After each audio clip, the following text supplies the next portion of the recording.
Hello, my name is William Forster, and today I'm going to be walking you through my proposal that I have created for the City Council of Albuquerque. It is entitled Properly Consuming Alcohol, a Proposal to Drinking and Driving. In it, we'll be looking at the issues of drinking and driving and how we can possibly solve it. As a forewarning, apologies for any clicks or typing you might hear. I'm having to bring up my script or other supporting documents while I go over the narration of these slides. So the first thing we'll do in this proposal is we'll go over the problem that we're going to try and solve, which is the drinking and driving problem in New Mexico. Now, what is the drinking and driving problem in New Mexico, you might ask? Well, to examine that, we need to look at a couple things. First thing is what we need to look at is the drinking rates of teens. That has almost skyrocketed in America over the past couple of years. A recent study by the CDC, or the Center for Disease Control, has reported that 1 in 5 high school girls admit to engaging in binge drinking, which has gone up again in the last couple of years. The next thing we'll look at is alcohol-related driving deaths that have increased in the last few years, especially in New Mexico. New Mexico actually leads. Again, this goes into the next bullet point that you'll see. We lead the nation in alcohol-related driving deaths per capita per state. Now that's per capita out of every 100,000 population out of every 100,000. So you can make arguments that yes, New Mexico isn't the largest state by population, but that's still something that maybe we shouldn't be leading in. So these graphs will be here to kind of reiterate the points I made earlier. You can see the sources below them. Taking a look at the New Mexico Department of Transportation graph first on the left, they have a graph talking about the alcohol-impaired driving fatalities. As you can see, it was steadily going down between the years of 2010 and 2013, but then it rose again in 2014. And on the right, you can see again, the source, the Santa Fe New Mexican newspaper. They came out with an infographic that talks about the total deaths attributable to alcohol. And this is from the year 2006 to 2010. And you can see that almost 1,500 people in those 4 years died due to deaths attributable to alcohol. So again, not the best thing to be leading the nation in. So moving on, we're now going to be talking about the solution to this problem of drinking and driving in New Mexico. Now, the main thing I want to focus on is the way children and young adults expose and handle alcohol. Obviously, children shouldn't be handling alcohol, but young adults, people who are teens, who obviously aren't the legal age of drinking in the United States, they're the people who are most vulnerable to possibly drinking and driving, or becoming addicted to alcohol, becoming an alcoholic, and also increasing their chances of drinking and driving. So to kind of briefly go over the bullet points I have here, be there for your child's first experience with alcohol. Make sure they are comfortable and can understand how much they have had, and make sure they understand what alcohol does to your body. Now, those are all very important things that I believe tie together very well. Starting with the last one, making sure they understand what alcohol does to your body. But it's very important that they understand what it does to your body so they can understand what they can and can't do while they're drinking it. It's also important to understand how much they've had, mainly because if they've had more, they probably can't do more things and can't talk as well and have less motor functions. And be there for your child's first experience. Again, that's obviously important because you can create, going back to the second bullet point, you can create a comfortable atmosphere where they can have fun and they can enjoy their first experience. Whereas if maybe their first experience was a party with people they didn't know as well, they definitely wouldn't have as great of an experience probably. Now, before we move on, I want to talk about the possible tactic of maybe having people fear alcohol. And I want to talk about why that necessarily doesn't work in my eyes. To first talk about prohibition, which is the big fear of alcohol that I can think of. We had prohibition from the year 1920 to the year 1933 in the United States, and it definitely didn't work, as you can see, because it got repealed. It only helped to increase the activity of organized crime in most areas, which obviously is not a good thing. So again, prohibition is not the best plan of action when it comes to dealing with drunkenness or drunk driving. Now, looking at the next two bullet points, if you look at the two of the bullet points talking about fear, both of the bottom ones, fear of something psychologically doesn't help when the individual has to deal with it. And if you fear something, you can't completely understand it. I obviously believe these things go hand in hand. If you fear something and you can't understand it, you obviously never want to go near it, and you're never going to want to talk about it. And that's not something that's not how this issue should be. This is something that should be talked about. Alcohol is something that should be understood, and people should understand what it does to you, and how it affects you. Because it'd make a lot of these issues a lot more simpler if people just understood what it did to you. Now, you could always do the tried and true method of going straight edge and not handling alcohol at all. And if you can do that, more power to you. You have more willpower than me.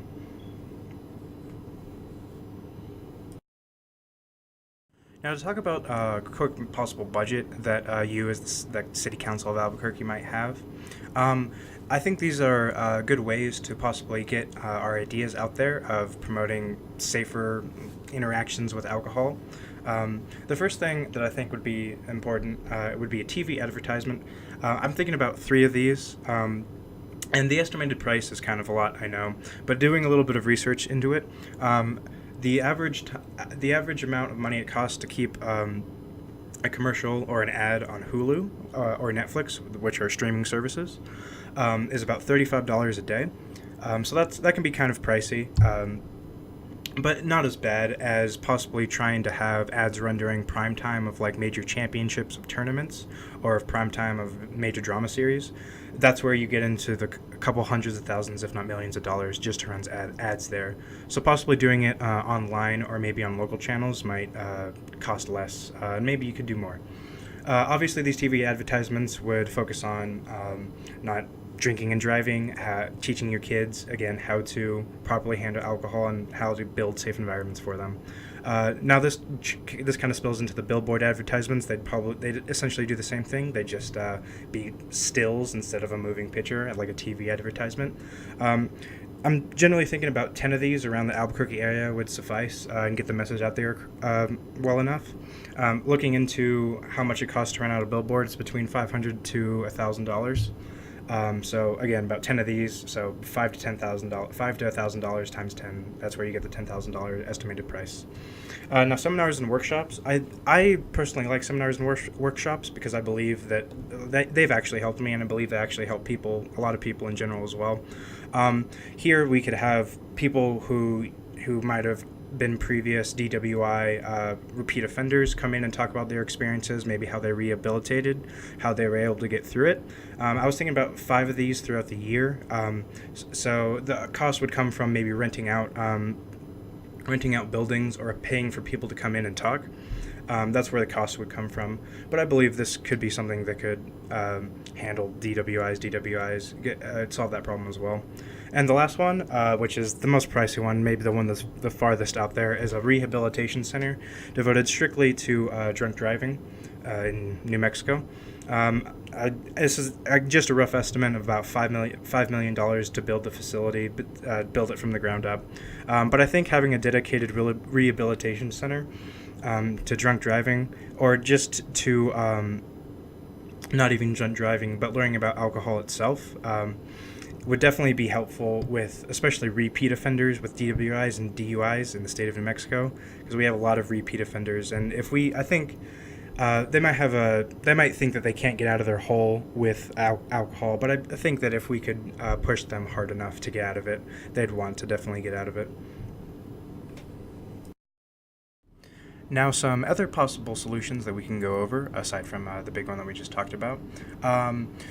We could have more police units out and patrolling. I know around holidays where people are expected to be drinking, like 4th of July, police units usually do tend to come out in force, but maybe just increasing the amount of police units who are out patrolling in general could possibly help reduce the amount of fatalities and the amount of DWI and DUI incidents. I know this would cost more, but again, it's a possible solution. Another possible solution would be to increase time spent in jail for repeat offenders. Now, obviously, this would only be for repeat offenders, mainly because I believe in people having a second chance. But if someone's consistently driving under the influence, driving while drunk, and is constantly getting arrested for it, I believe they should spend exponentially more time in jail because they obviously aren't learning. Now, the third one kind of ties into the second one, where I said that I believe people should have a second chance. Have a program where first-time offenders can learn from their mistakes and try to be rehabilitated. This kind of goes into the rehabilitation center that I talked about in the previous slide that we could possibly build. We could send them there after they've been arrested.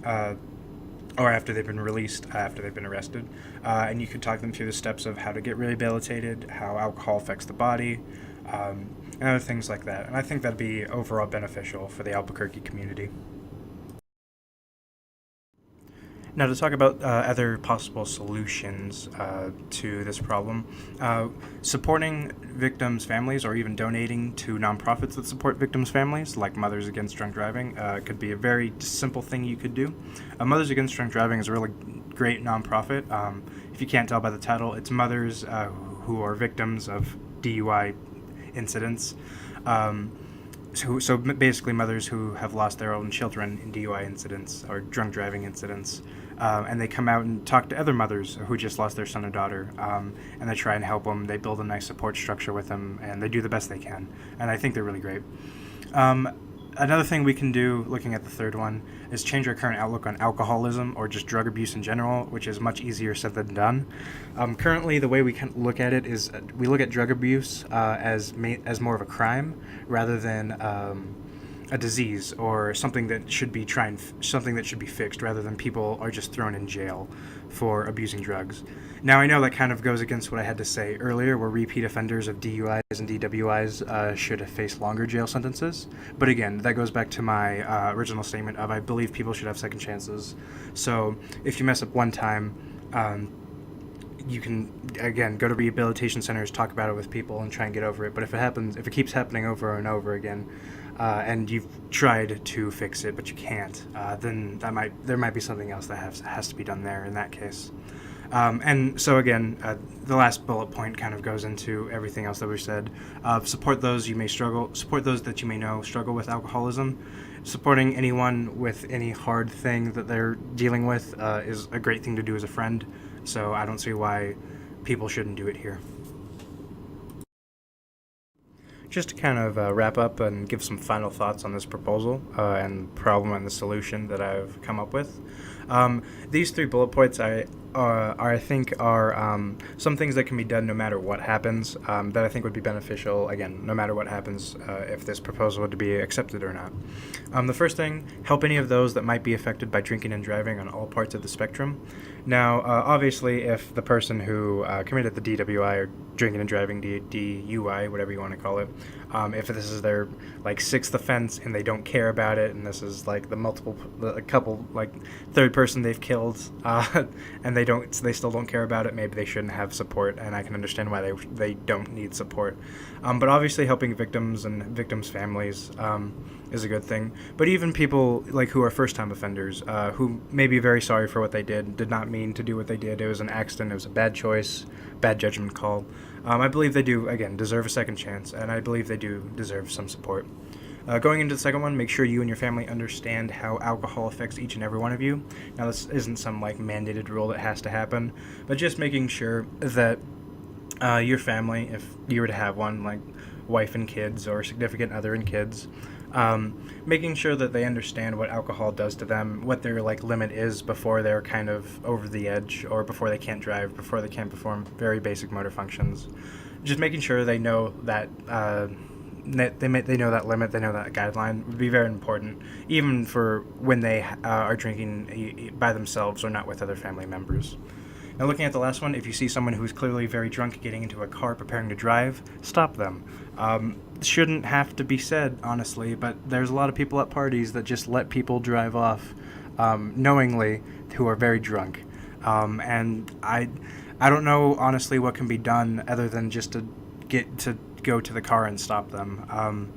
Obviously, alcohol is a depressant. It changes how people think, so people aren't necessarily themselves when they might be doing this, so it might be kind of hard to get them to stop. But just think, if you can't stop them, they might end up killing someone else with how they drive, or they might kill someone else and themselves. So I think it's important to think of the person's life rather than what they might say to you if you tried and stop them from driving away. With all that being said, I'd like to thank you for taking time out of your day to look and listen to this proposal that I just went over with you. I hope that I hope that you now can make an informed decision on what you want to do with regards to drinking and driving in the state of New Mexico. And as the City Council of Albuquerque, I hope you'll make the right decision to increase the public safety of the Albuquerque area. Thank you once again, and have a great day.